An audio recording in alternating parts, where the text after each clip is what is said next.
விஜய் வந்து காவேரிக்கு ஃபோன் பண்ணிட்டு, "காவேரி நீ நெனச்ச மாரியே அந்த வெண்ணிலாவ அவங்க மாமா வந்து நாளைக்கே வந்து கூட்டிட்டு போயிடுவாங்க. உனக்கு இப்ப சந்தோஷம் தானே?" "எனக்கு என்னமோ இப்போ பெரிய சந்தோஷத்துல இருக்கிறேன். ஏன்னா நீ வந்து நாளைக்கே என் வீட்டுக்கு வரப்போற. உன் மனசும் கண்டிப்பா மாறதான் போகுதுன்னு நெனைக்கிறேன். அதுக்கப்புறம் நம்ம 2 பேரும் ஜாலியா இருக்கலாம். ஹனிமூன்லாம் போலாம் சரியா?" காவேரி வந்து மனசுக்குள்ளேயே, "என்னது ஹனிமூனா? இன்ன வரைக்கும் என்னோட விஷயம் உங்களுக்கு தெரியவே தெரியாதுல்ல.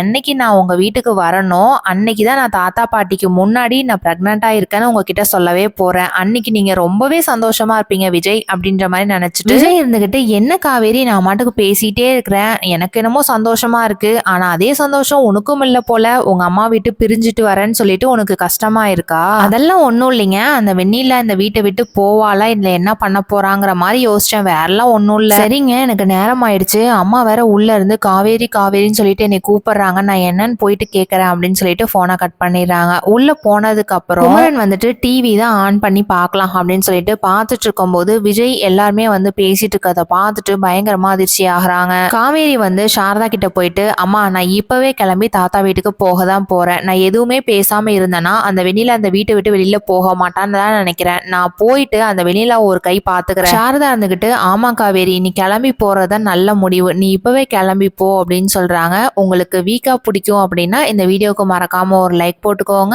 தேங்க்யூ.